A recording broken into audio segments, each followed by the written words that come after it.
From Studio 1A in Tampa, Florida, comes a talk show that really feels your pain and tells you like it is. We love America and all that freedom-loving Americans want to protect. Live from coast to coast and on your radio, it's For the People with Keith Allen. We'll help you survive this thing called life. We're for the people. Whatever your source of stress or strife, for the people is there. Well, hello, America. I am Keith Allen, proudly welcoming you to this Monday's edition of For the People. It's June the 19th. It's 2017, and coming back from a Father's Day that was just extra special with family, and it's good to be dad. I got to tell you. Dad and Grandpa, and had the grandkids over, and just had a marvelous time, and I hope you enjoyed your Father's Day. I lost my dad in 95, was 25 when he died, 50 when he actually passed away, and so it's not a birthday, not a Father's Day, not any event that goes on in my life that I don't think, whether your dad has been dead for 50 years, he's still your dad, and there's moments that you'd hope that you could share with your parents when they pass on, and it's just, it's one of those things in life. But my dad meant the world to me, and he'll be missed for sure. And I'm kind of on Facebook looking at some of the entries with my family immediately posting pictures of my dad, and it is amazing what pictures will do. They just bring back the memories, and you just kind of know where you were and what was going on in your life, and man, they were trigger points. And I'm like, man, you feel stuff. But it's good to be in the position of dad, I'll tell you, because I enjoyed some nice steaks and a little R&R yesterday with family, and it's a beautiful thing. Catching up on news over the weekend, this is it's awful. It's more terrorism. This involved a mosque and worshipers in London. You've probably heard about it. And it's pretty sad because they were trying to help this elderly man into a van and cross the street and take him home. And then another gentleman within a van decided he wanted to veer in that direction of worshipers and then target them, according to witnesses. And the guy shouted, "I want to kill all Muslims." So the van swerved towards the people outside the Finbury Park Mosque in North London, just as they began to assist this man. And he turned left into the alleyway, and he just drove at people. That's what the witnesses are saying. Some of them took a few meters. A man was inside the van. I saw him eye to eye, and the old man was also on the ground, and I see some people were also injured. Some of them were very bad. The locals then poured on the driver, or rather pounced on the driver. This was the amazing thing that took place. It was just like amazing to see what they did. They didn't kill the guy. They could have. The imam was the one that stopped the worshipers from pouncing him to death. Okay? They stopped him, which was great. He tried to escape, but they caught the driver. So that was the good thing. Folks, this is what I would consider, and I've called it before, and a lot of religious leaders, if you're evangelical or you just read the Bible, it's end time stuff, folks. This is a holy war that's going on. It really is, and there's no place in a civilized society for bigotry. And I think people should be able to worship unafraid, no matter where you are. Unfortunately, that doesn't always happen, and there are sickos, and apparently this man was sick. But it just seems that there's just so much of this going on over there. And then what, another wacko in Paris today decides to ram into police. So Theresa May's, they're going to try to really crack down on several things with security. This is what she had to say today to see if they could combat and come up with some kind of strategy so they can't do this kind of stuff. Fight hatred and extremism in the same way as we have fought racism. Okay, that's great. Here's the Theresa May's in her entirety. Establish a new Commission for Countering Extremism as a statutory body to help fight hatred and extremism in the same way as we have fought racism. Because this extremism is every bit as insidious and destructive to our values and our way of life, and we will stop at nothing to defeat it. That's pretty strong words from Theresa May's. I hope what she has just said, I hope it works. I hope she gets a lot of backing. They certainly have a big problem over there. Here's the breakdown of what happened early this morning. At least one person was killed, 10 others injured in this assault. One dead, 10 injured. And what we're learning about the gentleman who did this, 48 years old, he was arrested. And basically that's about all we know about the man right now. This man apparently was not known to authorities in the space of extremism or far-right extremism, according to Ben Wallace, who is Britain's Minister of Security. The incident occurred outside Finbury Park Mosque shortly after midnight, after Ramadan prayers. That's why it was so late. Police said all of the injured were members of the Muslim community. Muslim leaders described the collision as a hate crime and asked the public to stay calm. It's kind of interesting when tables are turned. And again, I don't wish any calamity on Muslim folks.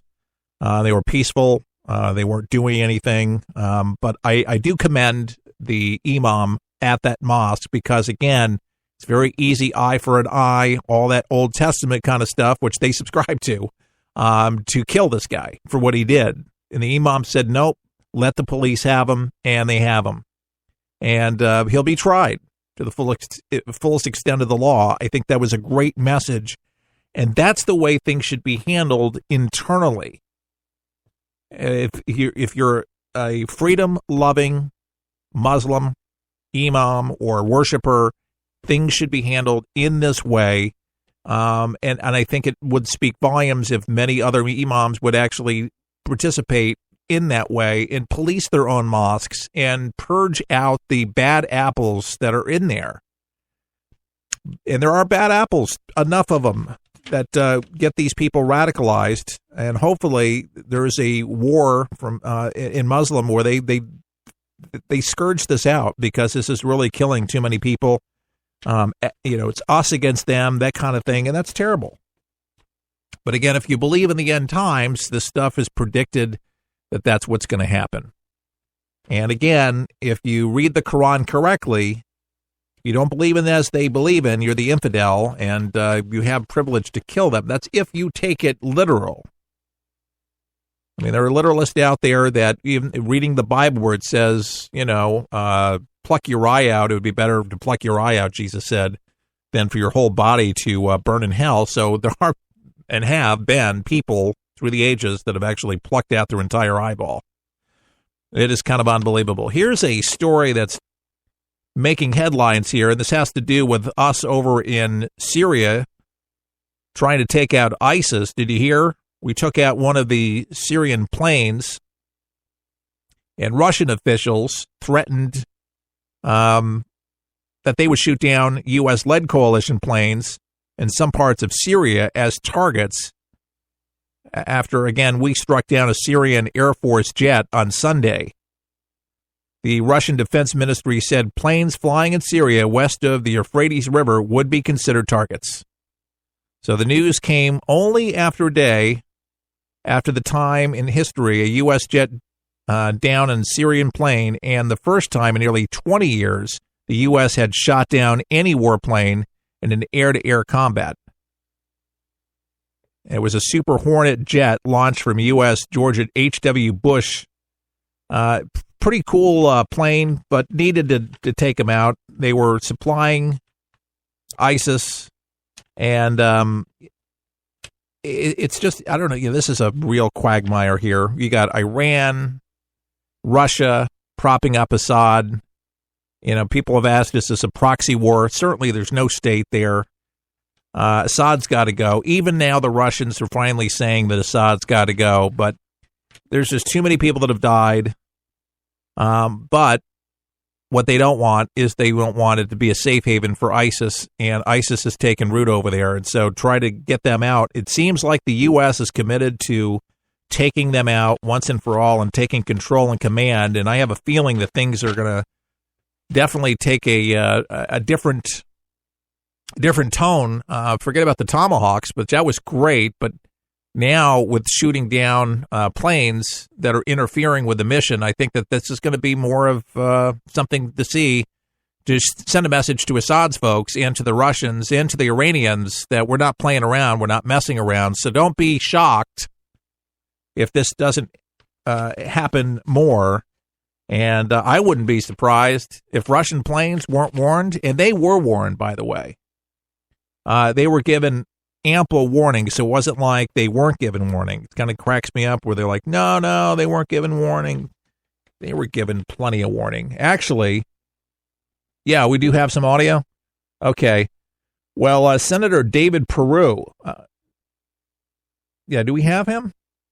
Okay. Well, anyways, when we're finding it here, he's a member of the Armed Service Committee. And he basically broke down intelligently what in the world happened better than I could. Here he is. We actually warned them ahead of this incident. We called Russia. We'd set up the conversation, and it did not forestall this. So we had no choice. We have special operators in that area. So we had to make this move. I think this is a similar situation when Turkey shot down the Russian plane for violating their airspace. So this is where cooler heads, I hope, will win the day here in the next few days. All right, we're hoping that it ends up being a win-win situation all the way around. But again, they were warned, just like Turkey, but just like the Tomahawks, they were warned, and we have channels open and available. They clearly know what our mission is, and I tell you, it's the most evil thing when you think about regimes that prop up the most evil, most vile offenders of human rights on the planet.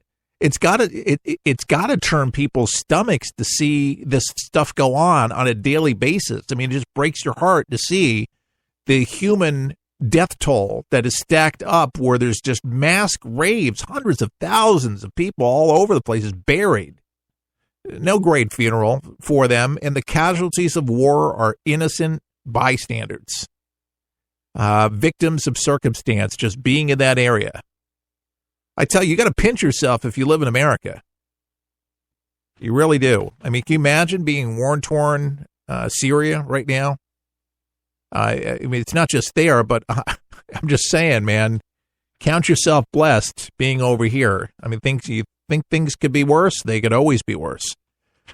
I didn't say I was going to give any credence Monday morning, but the more that I kind of looked into this Megyn Kelly thing, it looked like NBC with Alex Jones dialed down a little bit. I didn't watch the whole interview, but read transcripts of it, of what they were regularly going to show because of the Sandy Hook deal and the sensitivity to families. And there was NBC affiliates across the country, at least one in Connecticut that I know, and maybe another one somewhere else, that decided they weren't going to air the special, mainly because it's so close to Sandy Hook, obviously, they're in Connecticut, that the NBC affiliates said, we can't do this. The wounds are just too deep. So they went ahead and they aired this deal. I'm going to give you a few clips here, but it is kind of shady the way Megyn Kelly kind of if you will, seduced Alex Jones. And it didn't seem like he was really taking the bait, obviously, because he actually recorded the interview. And he felt like this was going to be a hit piece for sure. So here's cut one. All I can do is give you my word and tell you, if there's one thing about me, I do what I say I'm going to do, and I don't double-cross. It's not going to be some gotcha hit piece. I promise you that. It wasn't going to be a hit piece. I told you initially when I heard this thing to go down that it was going to be a takeout piece. I've seen the media work. They're famous at it. CNN's great about it. And NBC is so desperate to